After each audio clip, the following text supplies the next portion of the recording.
this right here should have showed you, okay, when the world stops, if the world ends, if stock markets crash, if businesses close, I need to know how to hustle. I need to know how to go out there and get it. I need to know how to make it do what it do.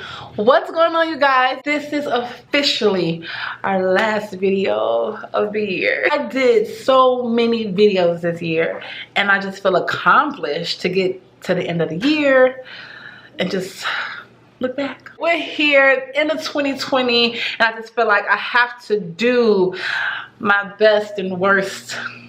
2020, I'm gonna do the top 5. 5 being the worst, 1 being the best. We're gonna count down at my cocktail.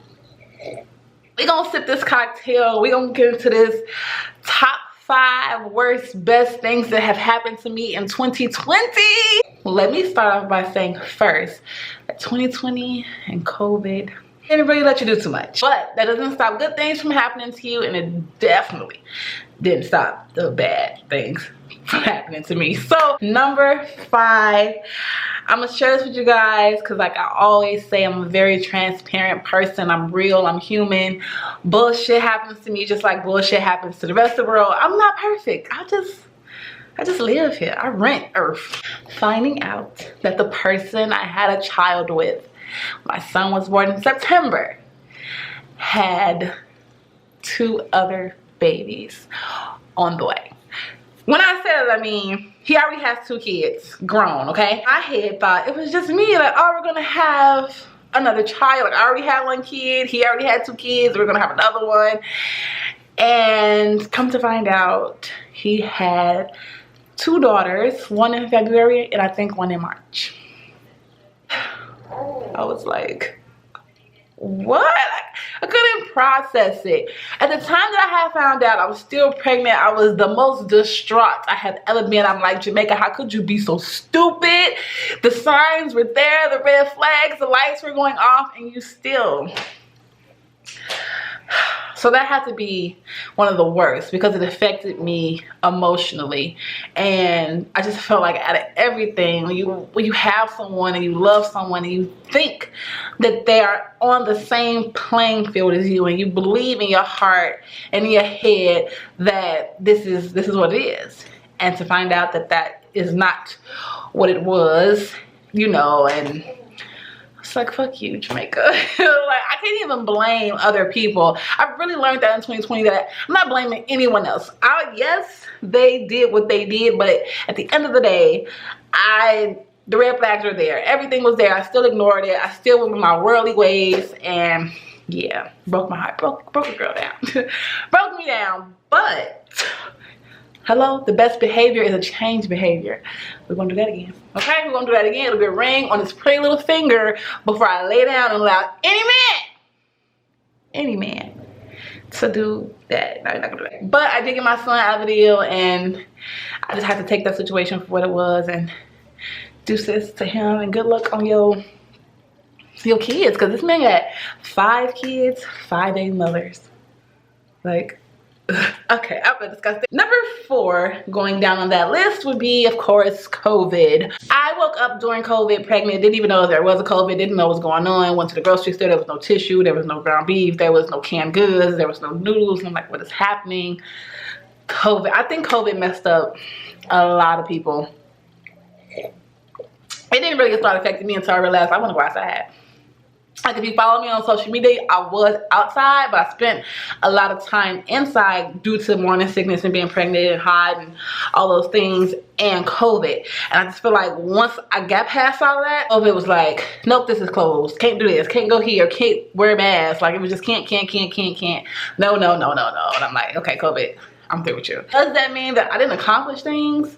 No. So that's why it's number 4 on my list, because I felt like, hey, there's nothing I can do about that, but I can do what I can do about what I want to do, what I need to do, if that makes sense. COVID it put a spin on things, but like your girl, I had to spin with it. Like, I'm trying to catch this wave too. This is what we gotta do. This is what we gotta do.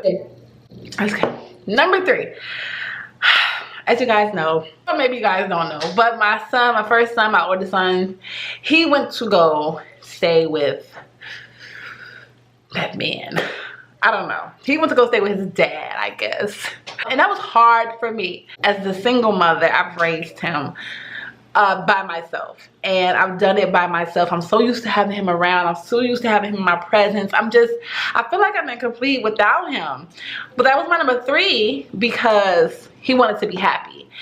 And if that's what makes my child happy, I'm willing to do whatever makes my children happy. Even if I have to put my pride aside. Even if I have to say to myself, Jamaica, your kids are happy.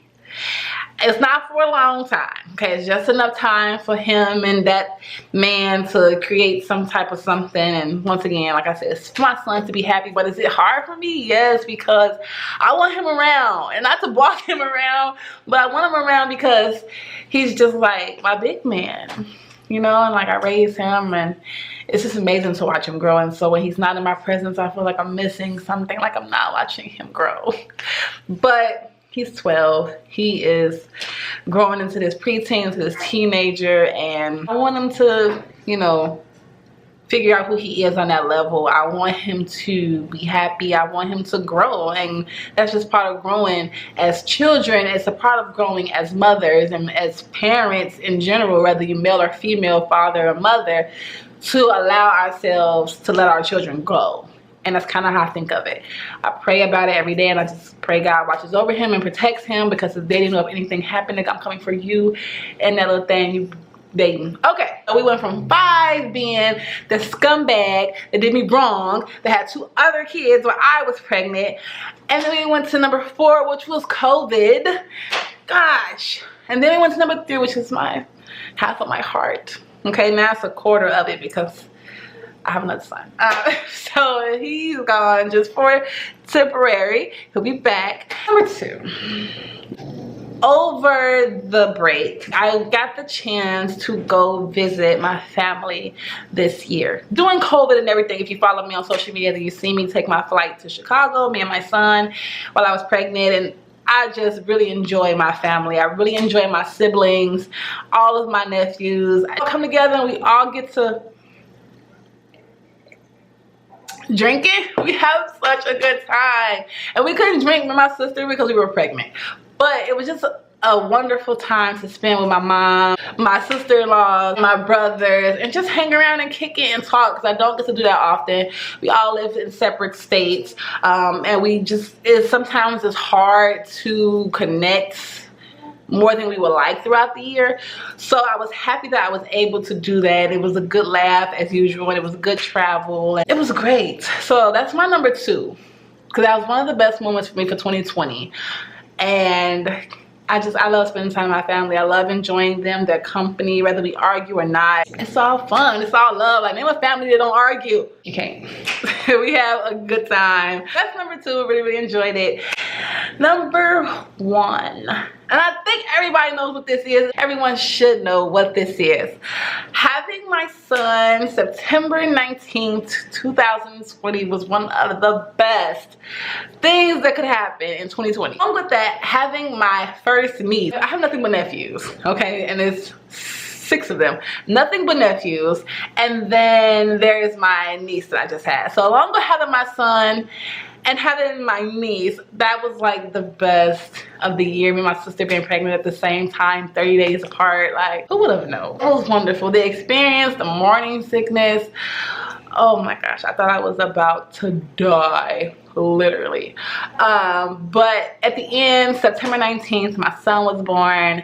It was great. Of course, due to COVID. I'm not even gonna say that, because the hospital experience was amazing. Thankfully, the person, my OBGYN, was the guy that actually delivered my child, so I was happy with that. I felt extremely comfortable. The nurses at the Mother Baby Center at Abbott were amazing. Like, the entire process from start to finish was just, it was amazing. I really enjoyed it. The food was actually good. And how many people can say that the hospital food is actually good? Like, the food was actually good.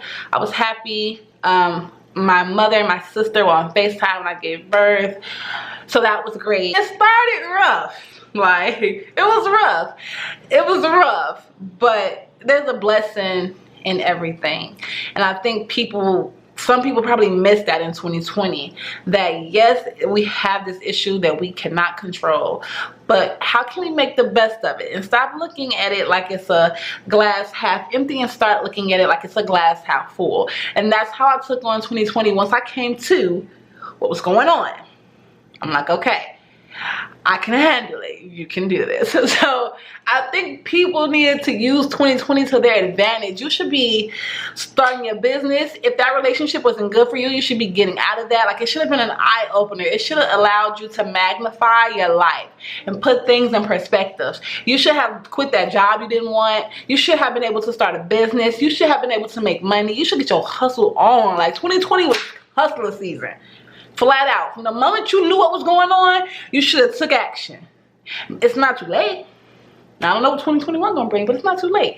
All I'm saying is that you gotta make a bad situation good. And I feel like 2020, for so many reasons, taught me to turn bad into good. If I had to compare 2020 to a scripture, I would have to compare it to Exodus 14:14. I will fight for you, you need only be still. That scripture alone, I feel like 2020 was the moment for everybody to be still.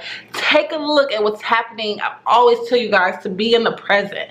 Never miss a present situation, because you may find out something's not working for you. You may find out that that person isn't working, that marriage isn't working, that job isn't working, that friendship isn't working, and you'll learn to build new ones and learn how to handle the ones that you're in and get rid of them, because you don't want to take that baggage into 2021. I hope 2020 for a lot of people was an eye-opener. I hope that we all had the chance to learn more about ourselves, learn more about individuals, learn more about what we can do when we're in situations like this. This right here should have showed you, okay, when the world stops, if the world ends, if stock markets crash, if businesses close, I need to know how to hustle. I need to know how to go out there and get it. I need to know how to make it do what it do.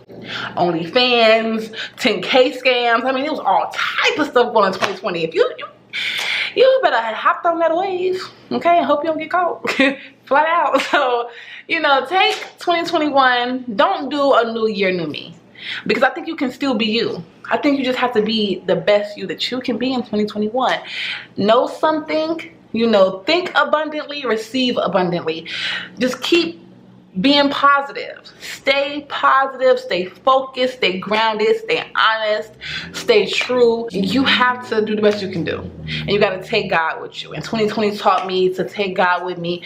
Shit was happening and I had to just roll with the punches, but it didn't make me weak. It made me stronger. It opened my eyes. It clarified things for me. Gave me a whole new perspective on Jamaica. Okay, Jamaica, you gotta fix this.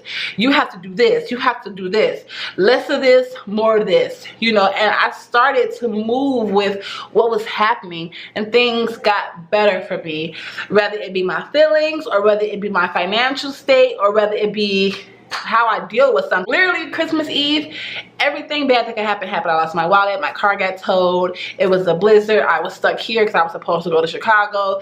Just everything that could happen happened. And yes, I was down on myself. I took that Christmas tree down, flat out. And I cleaned my house and I prayed and I said, okay, Jamaica, how can you turn this around?